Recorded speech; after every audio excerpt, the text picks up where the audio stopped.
Guys, Michelle Abadi here, and today I'm actually working on my daily driven BMW 135i, and today I am installing a Radium catch can on it. This kit is actually meant for this car. The N54 motor is known for having a lot of flow-by, and your valves get like super dirty. I just did a walnut blast job on my motor when I took it out. And yeah, so today we're going to install this catch can, and I'm really excited about this product because Radium always makes like the best quality stuff. And this kit's, like I said, purpose made for this car, so it's going to be a super easy install. You can actually go on their website and they have installation instructions, and I've laid out the parts here. So basically you have all the fittings you need. You have a bracket that mounts directly to your power steering bracket, which is pretty nice. They even give you the zip ties you need, and of course some awesome decals. So anyways, today we're going to be installing this, so come check it out and we'll show you guys how it's done. I remove the screws, you literally just pull this off, that's your cabin filter, and then next we will be taking this off. Make sure to take off this sensor over here. Just squeeze and pull. So that'll come off. That way you don't get hung up. And then this is held on by some more 8mm, so just be sure to grab those and take those off. Next you want to take off this electrical carrier, so all you do is gently pull in it. I've taken mine off a lot lately, so mine comes right off. You might have to mess with it a little bit. And then there's another one. You might have to use a flatbed blade screwdriver to pull yours off, but just gently pull on it and it will release, just like that. Like I said, I've taken mine off a lot, so it comes off super easy. Then you're going to want to gently pull on this cowl. It's kind of heavy. I mean, not like crazy heavy, but just know that there's a little weight to it when you take it off. And then that's it. That is removed. Alright, so now we're just going to remove these 4 Allens that are holding the engine cover on. And then we will have access to exactly what we need. Oh yeah, I forgot to mention, I have MMP inlets and outlets on my car, so I don't have a stock application, but this will still work on it. It's just mine will look a little bit different than yours if you have stock inlets. I'm going to hold these carriers up while you're kind of pulling on the engine cover to take it off. You have to be a little patient with it because it is kind of a tight squeeze.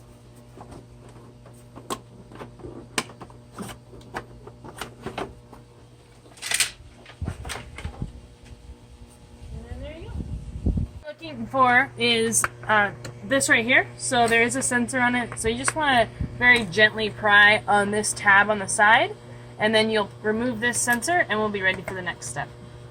I have the MMP inlets and outlets, so mine's going to look a little bit different than yours. So I have a hose clamp here, but what you'll see here is going to be the lock out, or whatever they call it, connector. You're going to want to remove that. It's going to look just like this one over here.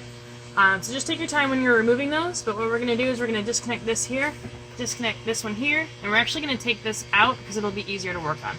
Next we're going to take off this elbow. You want to take the elbow off with the sensor, not the other side.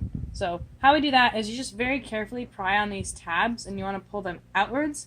So you can use a flathead screwdriver, but basically you pull those out and very carefully, and then it will come apart. Or if you just rub your finger in here, there's a ton of oil. So it's a major problem with these cars, which is why Radium is awesome for making this kit.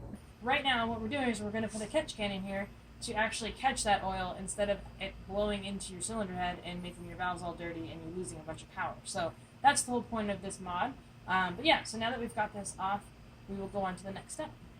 Next you want to find your power steering reservoir. I guess it looks different if you have active steering, but anyways, this is it. You just want to take off these 2 nuts and the washers. We're going to put some oil on our 10AN orb fitting, which is this one. We're going to put the oil just on the O-ring. So we're just going to do that really quick here. Just a light coat.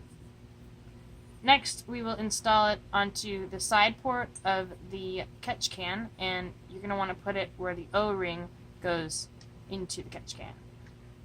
So to tighten this down all the way after you kind of screw it in by hand, you're going to want to use AN wrenches. If you don't have any, you can pick some up from Heat Shield products. I've got these ones here. They're awesome. They actually have a magnet too, so if you're working near the car, you can just stick it to the car. But they're made out of carbon fiber, super lightweight, super strong, and awesome looking. So check out Heat Shield products to pick up a set of those if you don't have any. Basically, you just want to tighten this till it's all the way flush. And then, yeah, we're all set. We want to put on some medium strength thread locker on the hardware for the catch can bracket. I'm just going to use this Loctite blue, medium strength, so I can just use a little bit. Stuff goes a really long way. Connect our bracket to the catch can with our screws that have the medium Loctite on it. When you tighten these down, don't get too crazy. Just make sure they're tight and they fit, and then we will be all set. Next, we're going to put our banjo bolt into the top of the catch can. Before you do that, you want to make sure you do have the 2 crush washers on each side of the fitting, so make sure those are there before you put it on. So just screw this on, and then we'll figure out where we want to orientate this. And then we will tighten it down to the 25 foot-pounds torque spec, which is actually right there, which is pretty cool. Okay, so we're just gonna get our bracket back into the car. You want to use the OEM hardware to mount it back up, and then we've got our outlet orientated so that it's not touching the dipstick, and then we've tightened this down to the 25 foot-pounds. Next, you want to take the hose that was given to us and cut it in half. So we've already done that, and then we will put some oil on the barbs of this fitting, place it in one end of one of the hoses, and then the next one you want to do the same thing, put oil on it and put it in the other hose. So each of these are going to go on each hose. We're going to put this BMW OEM fitting adapter onto the 180 fitting. So we're just going to hand tighten it right now.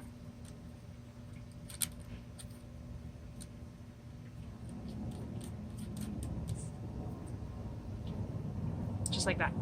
So we're going to put some more oil onto this OEM adapter O-ring. So we're going to just put that on all the way around. And then we're going to install the BMW OEM elbow on here.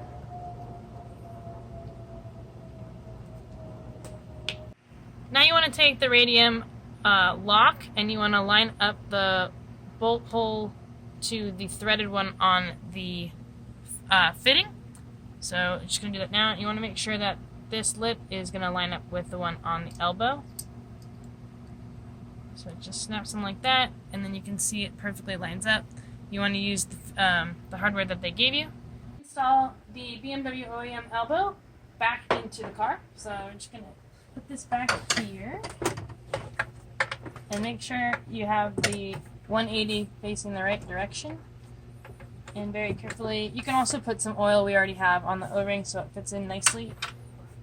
Yours might look different because of the different application that I have that I mentioned before.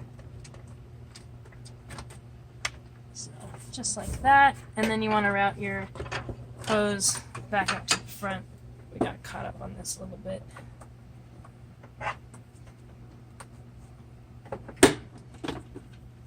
Alright, there we go.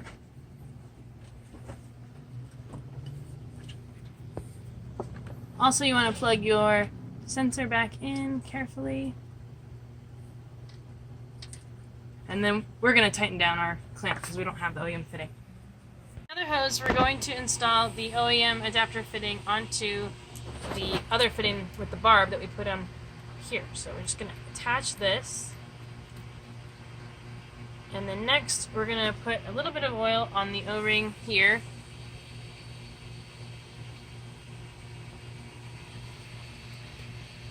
And then we're going to press it on until we hear it lock. Just like that. Now that we have connected this and tightened it down, we're going to just go ahead and install it on the intake side here. So basically, you want to run this underneath that fuel line.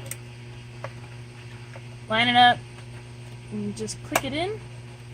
And then just have this run nicely along engine bay all the way to your catch can.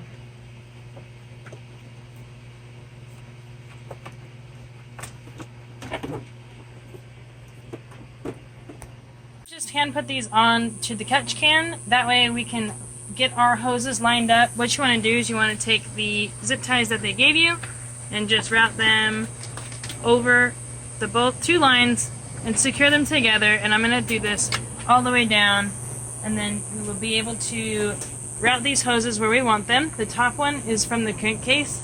The top one will go into the top fitting of the catch can, just like this, and the bottom one from the inlet is going to go to the bottom barb fitting on the catch can. So what we're going to do is we're going to line these up where we like them, zip tie them, cut the hose, and then we're going to remove our fitting, put some more oil on it, and put it in the end of the hose, and then securely tighten it back to the catch can.